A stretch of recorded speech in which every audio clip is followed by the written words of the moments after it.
The Rake is one of the oldest creepypasta characters to exist, first being thought up on 4chan in the mid-2000s. The story we know now details a woman's search for information about the creature after her family gets... oh, you know. The Rake has all the mystery of the OG Slenderman, crossed with an actual scary design. I hate the idea of this randomly appearing at the foot of my bed at night. The story is a short read, but a fun one. Again, it's that ambiguity. I love when they show all the different historical accounts, and one of them was just like, we saw the Rake, with no context. It's so good. The accompanying Rake images are also pretty freaky. This one even got posted on the news, people saying it was real. I don't like this one, though. I feel like I'm gonna have to have an awkward conversation with the Rake about our relationship. Draw your baby girl like this. The Rake is relatively obscure compared to most pasta monsters, but did get 2 movies based on it. One, The Rake-ing, that came out in 2017, and The Rake in 2018. The Rake-ing looks so bad it isn't worth it. The Rake 2018, however, I did watch, and honestly, I think I would have preferred The Rake-ing.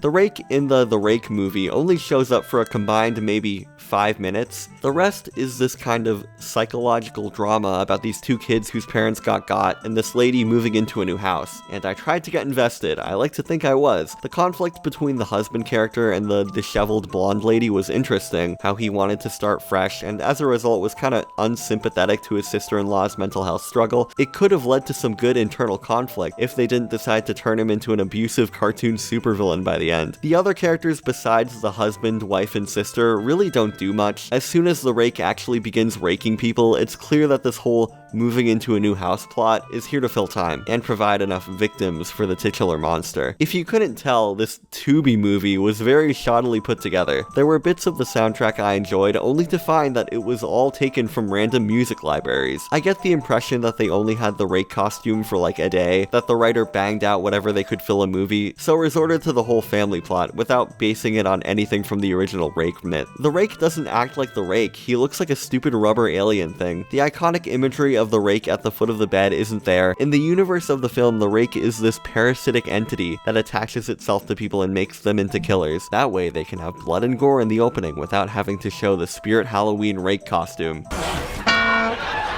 The Rake movie is a cheap cash grab, no doubt. My heart goes out to the cast and crew who probably had to work with a tight budget and schedule. The Rake is a character that could work in a film, or a short miniseries, if you played up that mystery angle. This movie doesn't. In the final 15 minutes, it turns into Halloween Friday the 13th, characters bumbling around and getting got by the Rake. The kills themselves aren't even creative or special. You set up this wine cellar and these broken bottles and you're not going to do anything with them? The movie is missing an ending. I'm not kidding. It's only 80 minutes and nothing is resolved. Even a short epilogue after the scene they filmed where the brother character turns into the Rake could have worked, but I guess not. It just ends. That's it. It just ends.